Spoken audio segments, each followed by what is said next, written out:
Welcome back to the show, everybody. We got a great interview and conversation with Quincy Jones coming up in just 1 second. I want to remind everybody right now to follow us on Facebook at Digital Perspectives News. No spaces. Give us a like and follow there. We will be doing some lives going forward. And also follow us right here on Twitter at Digital Perspectives. And give us a follow in both places. Hit the like and subscribe. Now, without any further ado, let's go ahead and get right to it because we need to see this conversation with the one and only developer, Quincy Jones. I think you're going to love all the things we touch on. We go over so many things like his background. We go over many different things in this interview. Escrow for Ripple, what would happen to it, price action, and economic policies and so many other things that could weigh in not only on XRP, but the entire crypto space. Let's go ahead and roll that beautiful intro. Well, the moment has come, and I love the smell of crypto in the morning, and you're going to love it too because we've got the one and only Quincy Jones is here with us. Somebody better roll that beautiful intro. This is Digital Perspectives with Brad Kimes. Subscribe for new content notifications. Now, here's Brad Kimes. Come on in. Welcome back to the show, everybody. This is a long-awaited moment. We got the one and only Quincy Jones is here with us. Quincy, how are you? Hey guys, I've been doing pretty good. It's been pretty good. Been crazy past week. Twitter's been on fire. It's been a crazy past few days, but I've been doing great actually. How about you? Well, I've been doing great since we found you. I can tell you, Twitter's been on fire because you've been on fire, my friend. I mean, you are a developer, and let's start there with our conversation, right? You know, and I know that you've come out and had some very powerful things to say, trying to help the community understand what is going on and what these techs do, what their abilities are, how they work together and complement one another, how networks will be made and created around these things.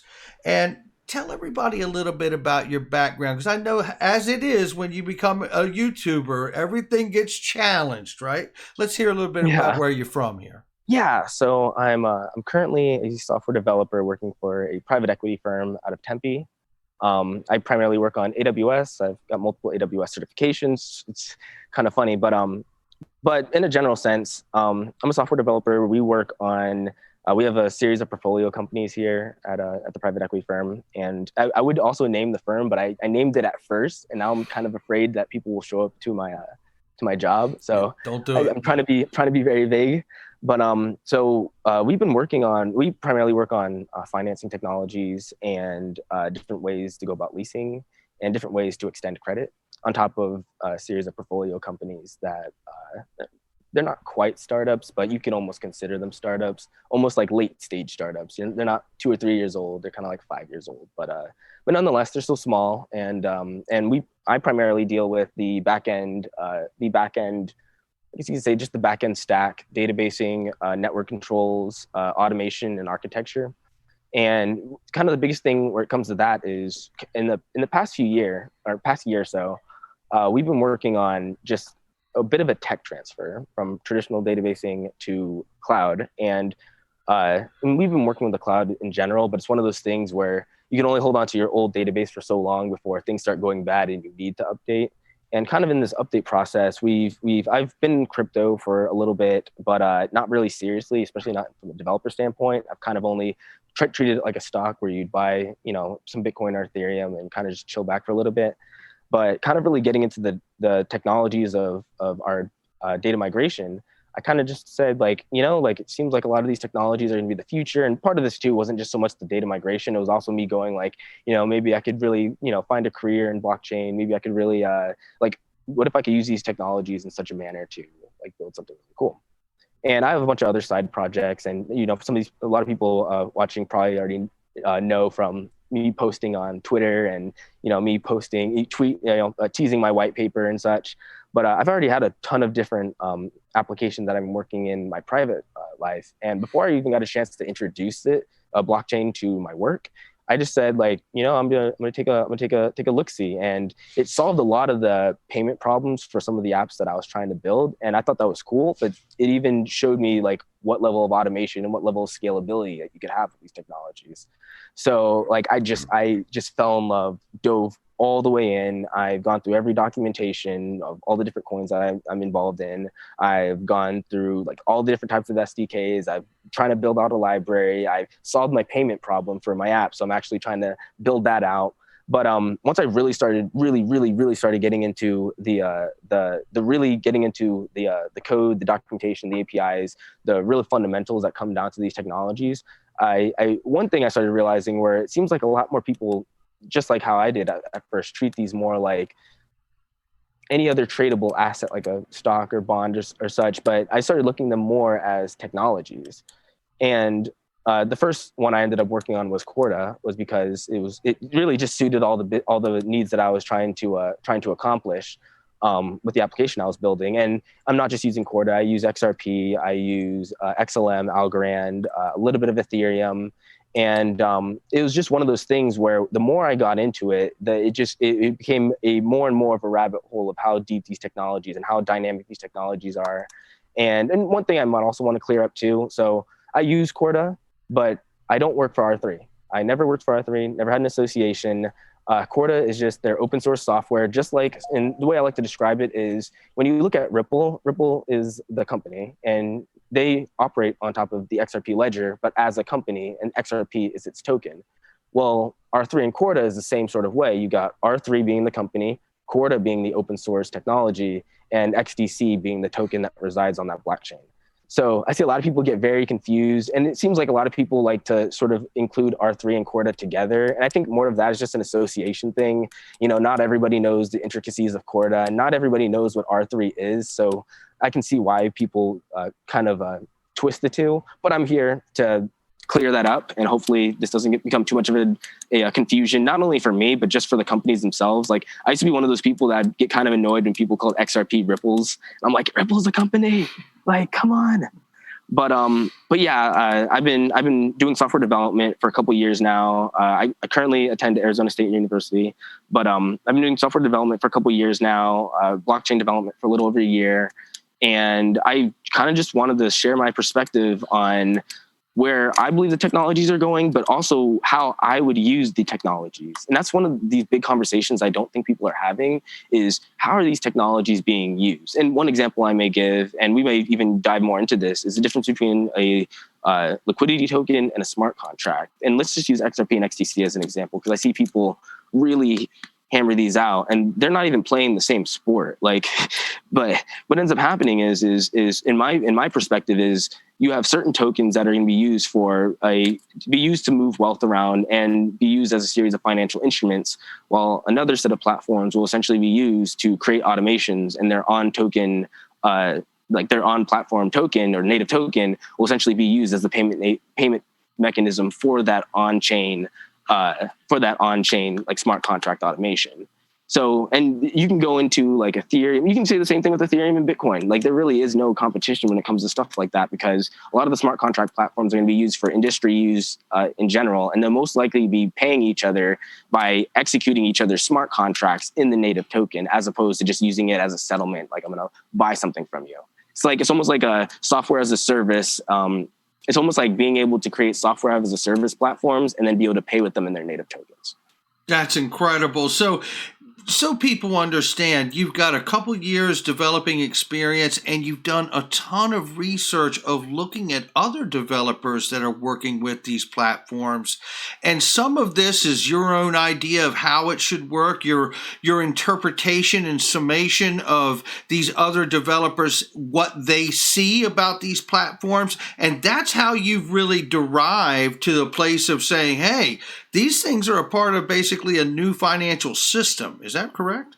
That's correct. And probably even a bigger influence too is, and I spoke about this on Crypto Eerie a little bit, but there are a very minority of developers in the space, but there are a lot more, like, and I there are a lot more finance people, but not traders. I mean, like traditional, like we're going to go raise this much money. We're going to lend it out at this interest rate. We're going to have a whole process and risk management strategy, like straight finance people. And it seems like a lot of people in finance want to figure out how to use these as really just perfect accounting mechanisms, because you can essentially automate accounting and you can essentially automate finance, as most of you already know.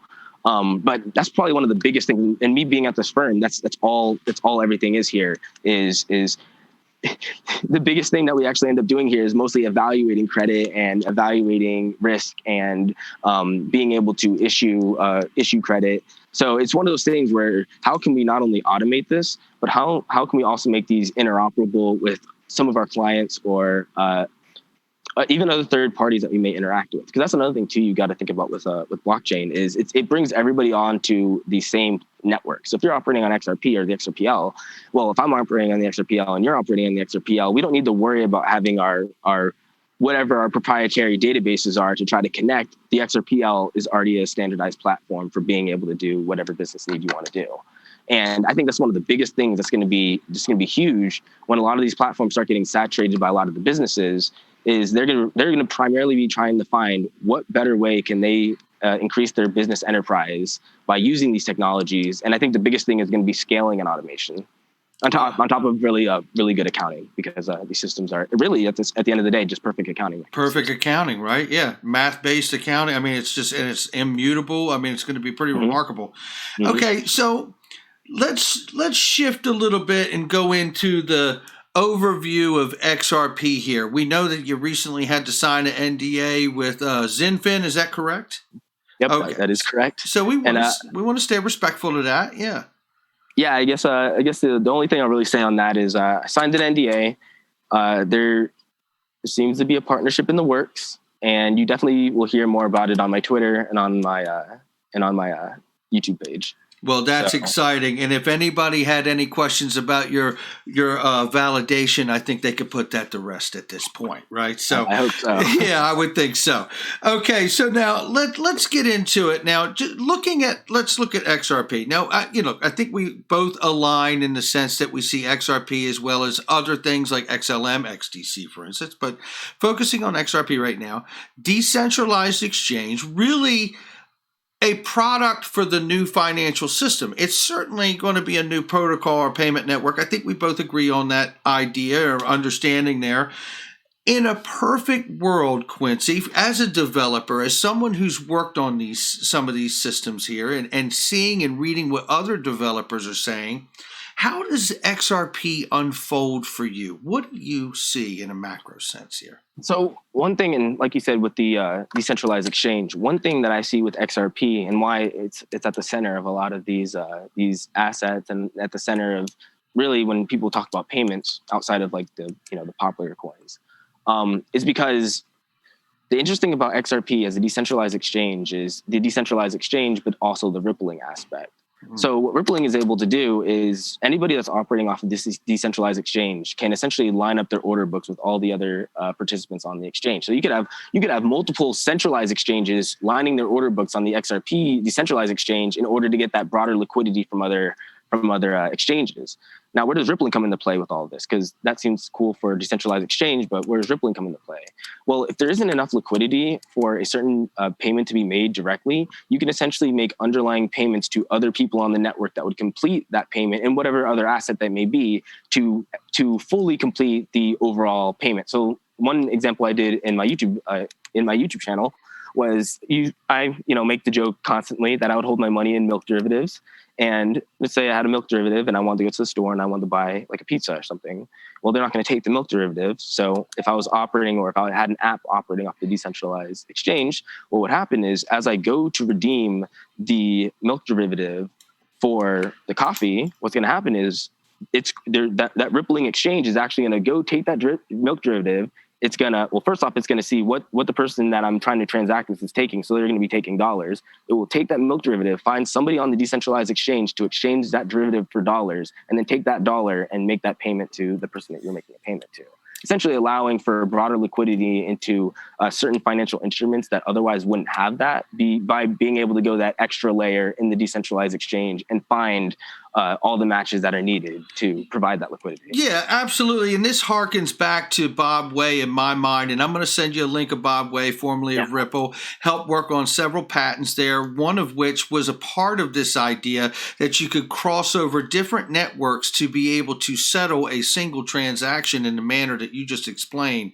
And that helps to keep a balanced level for liquidity so you don't exhaust any one corridor or a particular asset or currency by trying to settle just through that. You just broke that down amazing, and that's remarkable, Quincy. Okay. And one thing, can I say one more thing too? Yeah, of course. When it comes to a lot of those assets, so how the XRP ledger works is all the underlying assets of the XRP ledger is some form of derivative. Now, it could be the real asset or whatever if you define it legally as the real asset. It's a lot of it comes down to definition. And one thing that you will see, especially when it comes to regulatory clarity, when it comes to like straight definitions for how certain assets can be treated, a lot of companies don't want to. And this includes the firm I work for now. Like we literally tiptoe because the regulatory uncertainty when it comes to issuing assets and securities is so shaky ground that there's no guarantee that anything you do could essentially be okay. Like the Ripple situation. Everybody watching this already knows it's the Ripple situation. So one thing you also need to take into consideration is until we really get, and it's not so much clarity on crypto, it's clarity on how you legally implement those technologies into your enterprise, the same way that you would legally, implement, how you would issue a stock in a certain way into your enterprise, on top of how they treat crypto as a whole, because obviously there needs to be a definition for the asset class. I don't think you're going to see a huge dive in just yet. You may see a slight trickle, and I don't think the SEC lawsuit with Ripple, it will entirely define this. I think this is a separate issue. This is a separate securities issue and a separate. It's almost like a classic financial institution issue where they need to define how certain securities are issued and distributed and transacted on these new networks that didn't exist before. So that's something that people should take into account, that although there is a little bit of not so much clarity on the asset class as a whole, there's zero clarity on how you can use those underlying assets. Now, don't get me wrong, there are companies that go about trying to use those underlying assets, but trust me, they are doing everything they can to tiptoe around and I wouldn't doubt that they probably have an army of lawyers, combing over the fine print to make sure they don't, cross any lines. But a lot of companies don't want to go through the hassle because it's a big question mark. And obviously the ones that do want to go through the hassle obviously see a value in getting there first, so they do so.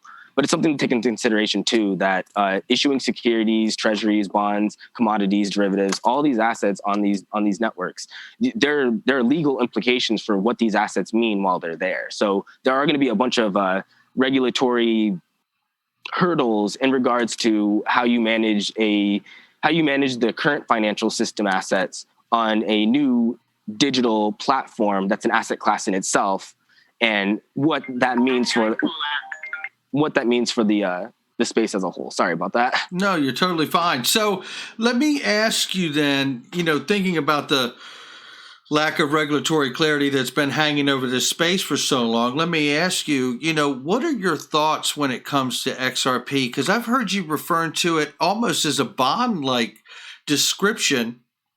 I've entertained the notion here on the channel that I certainly could see a path of it working as a convertible virtual currency, and I certainly have found a path for it to work as a bond-like instrument. What are your thoughts about that, Quincy? Yeah, it's quite interesting. I think as a whole, you're going to end up having probably a whole new class of assets created from this. Like I say, liquidity tokens and smart contract platforms, they may be considered two different types of assets now, and they may have special type of rules around. So I do think there's going to be more new things created as opposed to just deferring to like how we deal with old securities or how we deal with typical lawsuits.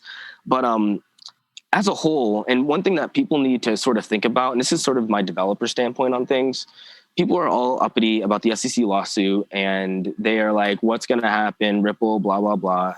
And all I have to really say to all those people is, so I'm a software developer, right? And I reside in the United States. And, I may be looking at the SEC lawsuit and going, wow, what is up with this? What would I do if I was a software developer in Japan doing the exact same thing? Like, it becomes, you can really scale down how, it's obviously a problem for Ripple and XRP, especially with the United States being such a powerhouse. But you've got to also remember that anything that happens in the United States will primarily be mostly affected by people in the United States. And that's why I also said this before, why I feel like retail traders should be a little bit cautious, because I don't think anything's going to happen. And that's the thing, I would say retail traders in the United States specifically, because of the implications here, should be cautious, because the only thing that's ever going to happen in the SEC lawsuit is only going to impact people domestically in the United States, because everybody else in the world will be doing what they've already been doing. And the SEC lawsuit doesn't really, it's not that they can't like make recommendations or make statements on what's happening like elsewhere in the world, especially when it comes to international commerce and companies operating that way. But like the rest of the world does not really care about what the SEC has to say, even if they do have something to say. I think that's a great point, to tell you the truth. And one of the things that always kind of baffles me, and we talk about it on the channel here sometimes, is that, you make a great point. A developer somewhere else in Singapore or Japan or the UK is like, I don't care what the SEC thinks here. I'm going to go ahead and use this open source technology and build what I know is going to be a good product or what have you, right? But the thing that I find baffling on the other side of it is that we know SBI is a huge behemoth of what they can do, and they are a huge proponent to wanting to use XRP, and they don't have to adhere to the SEC. Why are they waiting? That's kind of the thing that really fascinates me about the rest of the world, is there's got to be some international involvement here for some kind of uniform approach, I would think. Yeah, I think another thing too with the SEC lawsuit is I think the lawsuit is primarily against Ripple and not XRP as the software. Yeah, and I think, and you see this too a lot with the SEC. You see this too with a lot of government organizations, and I almost don't take them too seriously. Obviously, whatever they state, you can take it at face value, but it's one of those things where anything can change at any time. And just because it's an official announcement now doesn't mean they can't change their mind later. And this goes in every which way. So it's kind of like this lawsuit, and this goes for any sort of SEC lawsuit. There are plenty of games where the SEC, like the SEC sued Tesla, Amazon just in the past few years, and even then, like, it's funny too, because people before the lawsuit would go, oh, they're totally getting screwed, blah, blah, blah. But then after the lawsuit, everyone like unanimously goes, oh, the lawsuit was bullshit. And it's so weird. Like, this happens every time. This isn't new. Like, it seems like every time there's an SEC lawsuit, this happens. And mostly when there's a settlement, obviously most people don't really care if they go through the full process of the lawsuit and 3 years later something happens. But it seems like to be a constant thing with the SEC that I think it's not that people take it too seriously, it's more of, the SEC is quite disorganized, and I think people seem to focus on the idea that they're attacking XRP when I believe that they're really just attacking Ripple, and just like they would go after any other company. But the thing that doesn't mean you shouldn't be worried, because like I said, anything that domestically happens in the United States will only affect people in the United States. So there could be a ruling, and I usually say it like this, that there could be a ruling where you have to be an accredited investor or you have to have some special license. And just like the milk derivatives example, I'm pretty sure you have to have a Series 7 license, or it's one of the securities license or securities and commodities license, just to be able to sell commodities. And it's one of those things where it's like, wow, literally to buy like soy and grain and rice and milk, from an infrastructural like commodity standpoint, you need to have a license to do so. And I can see the exact same thing happening with XRP, that either your organization needs a license, or you need a license, or you need to be an accredited investor, or whatever it may be. This goes for most financial instruments. There's something like this. So this is why I say that people in the United States need to be wary. Now, this doesn't matter if you're outside the United States. You got to remember, the U.S. laws really only apply, I would say, in the United States, but you can still get in trouble if you're a U.S. citizen breaking a U.S. law in another country. So, but primarily, the laws are going to be entirely subjugated to like domestic use. So anything, like if there was something saying that retail traders couldn't hold XRP, I can tell you right now that Japanese software developer isn't going to give a flying. Like, he's not going to care. He's not going to care. So let me ask this question as a deeper thought about what's going on with the lawsuit or implications of how it shakes out. You rightfully point out that the case is in the complaint is originally about the sales of over-the-counter sales from Ripple to their customers, institutional customers. And Yeah, go ahead. On this too, I do believe that there was one thing in there too, that when they were doing their Series C round, they also gave some of their investors XRP. That's right. That's right. Yeah, and it said that those were unregistered securities. We know Greg Kidd, in fact, to your point, has $1 billion float as an option contract on the XRP. An option contract is by default a security, not the asset, but the contract. An option contract is a security instrument.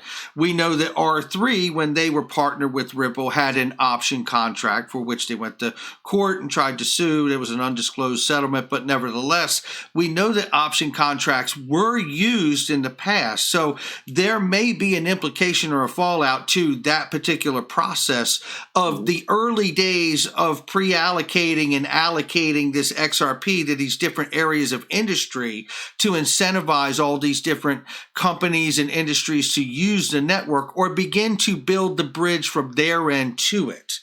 And what I wanted to show is really quickly here is the Accelerator program, right? And I'm going to share this on the screen really quickly here. Let me just hit screen share and throw this up for everybody right here. And you will see this, and it's the Accelerator program right here, which was really a way of them in the early days back in 17 of, incentivizing developers like yourself back in the day, as well as companies, right? And trying to get them to understand. And then a step beyond that was seigniorage, when they would incentivize different remittance companies and the different corridors if they were not able to make the same money that they would in their direct path of settlement that they were currently using at the time. They would say, listen, use XRP and we'll cover the spread and difference, because we know as you use this and the more you use this, which was specifically implemented but prior to MoneyGram and during MoneyGram's time, this was a way of letting them know it's like priming a pump. The more you use this new bridge path to settlement, the more efficient it will become. And so we know that those things happen. We know that line 82 from the SEC complaint recognizes that by saying that Ripple also undertook to achieve its widespread distribution of XRP, exchanging XRP for non-cash consideration. I'll call that option contracts, with everybody agreeing or whatever to get their stuff done from both ends of the bridge between them. Through other XRP distributions, Ripple paid third parties to assist in efforts to accomplish the widespread a distribution of XRP as possible to attempt to develop use of XRP. My point in bringing this up, Quincy, is this. You see the effort, what's going into this. You see the complaint with the SEC. I think we obviously are in line that XRP is a part of this new financial system when it finally gets the clarity it needs, whether it's legislative and regulatory, all of those things. What happens to the escrow? Is Ripple allowed to remain the steward of this escrow in your mind? Are they going to have to become a central bank of sorts? They have their own currency. What do you make of this? Yeah, so I guess with something like this is all entirely my own conjecture. But I do believe that it'd probably be in Ripple's best interest to file as a bank and to treat those assets as any other bank would treat their assets. But the real question is, what do you think would happen? Now, I think the best thing to happen for everybody is for them to become a bank and to operate in that capacity. They could probably get the easiest regulatory clarity in that respect, because then they could essentially adopt all of the banking regulations and then abide by those. And those won't be perfect, but those will set 80% of the structure for what type of legislation that needs to go forward for managing these digital assets. Because obviously we already deal with regular assets, so adding a little bit more isn't that much more. But when it comes to the escrow, it definitely seems like there are a lot of options that can happen. And most likely option, like I said, I think the best case would be Ripple becoming a bank. But most likely option,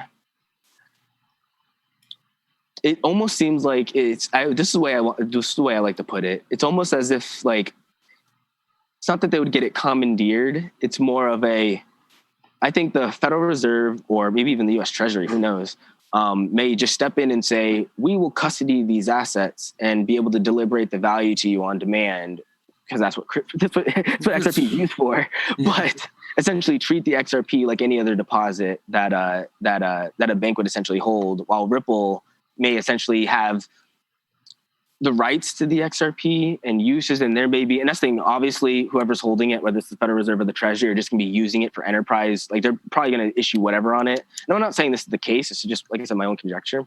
But, and part of the reason I believe this too is, well, with Ripple having all of that, and it's not even that they really have the escrow, it's that they are the primary, they're the primary company, I guess you could say, that has any control over the escrow. Even though I'm pretty sure, was it PolySign, or what was the company that actually, PolySign? PolySign. Yeah, even though PolySign is the one that's technically, like, I don't even know, they're sort of like, they're like a weird, they're sort of the middleman, so Ripple doesn't have that exact access, but it doesn't change the fact that how people go about it still shows.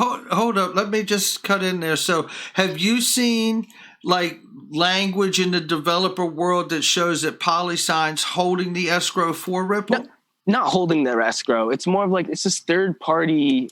It's almost like they're like it's like an auditor type of thing, where it's like Ripple's here and the escrow's here, and I'm pretty sure PolySign is basically trying to tell people, like, hey, we're trying to disseminate that Ripple just can't come in here and do whatever they want. So I don't know if they have control over it. So like, they're just oversight. Third party. Yeah, oversight. I think that's the best way to put it. That they have some form of oversight over the escrow, and I think that oversight will change to something like the Federal Reserve or the U.S. Treasury, and then essentially use that as enterprise. And that's the thing, they might even pay Ripple to do it. They may pay Ripple like a 2% return on, maybe not 2%, but whatever return. Yeah. To essentially operate these. But that's my own personal feeling. And the reason I believe this as a whole is because, well, if something like this didn't happen, you may argue that Ripple may be one of the most powerful companies on the planet, presuming that the demand reaches the overall, presuming that the overall use case reaches the maximum peak demand of overall utility, that the enterprise solutions that are using the technology are using it to the maximum of their abilities. Exactly. So, I mean, that's the problem, right? If they in fact achieved what the SEC claims on line 82, how in the world does any government, I mean, look at the crosshairs that are already on the back of Bitcoin, and it doesn't work, right? You know, so you look at the governments and the regulators, the way they're sizing to put that thing down, and you understand, and we understand what they've achieved. And if we understand what they achieved, and this thing goes to full scale use, Ripple becomes the most powerful entity on earth. Now, I don't think a government in the world is going for that as a final solution. So they either become a central bank, or it has to be maybe commandeered, as you said, set, you know, the... Can I rephrase that? I don't want to say commandeered. I might say, so people, you see a lot floating around about forced buybacks. You might see a forced buyback of the escrow. I think that's a good way. A forced buyback of the escrow. Now that's really cool. So where the Treasury purchased the escrow of what's remained there every month, so then they can control what's going on, and Ripple goes on with whatever they're holding. I think it's about $6 billion as a company right now. Mm-hmm. Now that sounds pretty great. So now, just to touch on this, the PolySign connection from a developer standpoint, is there something you've seen, a diagram somewhere that shows that off in the side there anywhere? Where does that come from? I've seen some comments on. But basically, so I haven't gone too much into the escrow, but I've gone into how you can establish escrow on the XRP ledger. Understood. And you can create a programmatic escrow where you have an account that's able to, issue out that XRP. So it seems as if, and this is from what I've been able to see when it comes to PolySign, it seems as if PolySign is the intermediary between the escrow releasing it's almost like because I'm pretty sure what's happening is only like 10% of the escrow gets sold, and the rest of it goes back into the escrow. And I'm pretty sure PolySign is the entity that makes sure that it goes back into the escrow. Right. I'm pretty sure that's all it is. It's just like a check and balances. So Ripple feels like, Ripple can feel like, hey, we're not entirely in control. You can trust this third party as opposed to us. But it doesn't really change the fact that they do have influence, but there's that third party, I guess you could say. So let's shift a little bit here, right? And we know that, there Okay, that is the first part of the Quincy Jones interview, and I'm telling you, the entire thing is straight fire. Now, before we get out of here, I do want to show you something else here. I had a chance, yesterday was a really great day, and I had a chance to sit down with Blake Scadron from I Trust Capital, and I want to tell you, they are doing really incredible things over there. Let's listen to just what is going on at I Trust Capital. By the way, I tell you a mess of times, it is the best gold, crypto, silver IRA on the planet, bar none. And you're about to find out that I'm not the only one that feels that way. Listen to what's going on at I Trust Capital. Here is All right, Blake. Welcome back, everybody. We are here with the one and only Blake Scadron from I Trust Capital. Blake, how are you? I'm doing great, Brad. Thanks for having me on. Absolutely. Thank you for being here. So look, I Trust Capital has been just taking off like a rocket. People understand what you're doing and they want to understand it to an even greater degree. But I tell you what I understand. I just saw the article recently said you're working with Coinbase custody. What's going on? Yeah, very big deal for us. Probably the biggest deal we've made to date. And our goal as a company is to align ourselves with industry leaders in every segment. So in this case, we're talking about custody.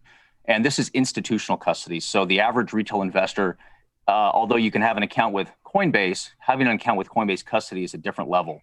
And so by having an account with I Trust Capital, your assets are now going to be stored either with Coinbase custody and or Curve. We're going to manage that for our clients. So we're not getting rid of Curve.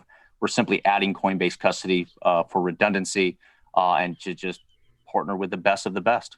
This is remarkable stuff. So tell me a little bit about the institutional level custody so customers can understand they're getting the same level of experience of an institution. Is that right?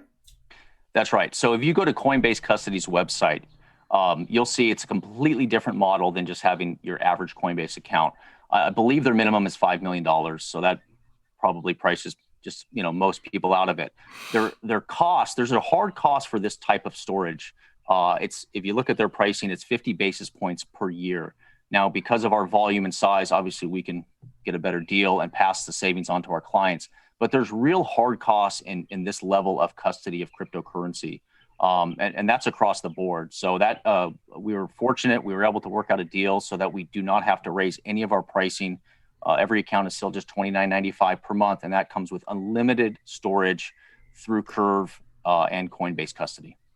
Blake, this is exciting stuff. And I tell you something, I know that there's been a huge reaction to everything you guys are offering to offer crypto, gold, and silver IRAs. Where can they find you, Blake? Simple, itrustcapital.com. We're building out our site, adding products. Every week we're adding another coin or two. We just launched Matic. That announcement will be going out very soon. And try to make it as easy as possible. Sign up. You'll get emails. We have a video library coming. We have a knowledge center to help out with questions and answers. You can schedule calls with our representatives and help you invest in cryptocurrency tax-free. Absolutely. And I want to tell everybody, make sure you check out the links in the description and the comment box to get the best specials and deals right here on the channel. Blake, thank you for being here. Thanks, Brad. Really great stuff from I Trust Capital, ladies and gentlemen. And I tell you all the time about Link to Private Investing Made Simple. Really great companies with really great people. There's no mistake. You can't have one without the other. And that's what they are. Make sure you check out all the links in the description box and the comment section. That is going to do it for me. I will catch all of you on the next one for part 2.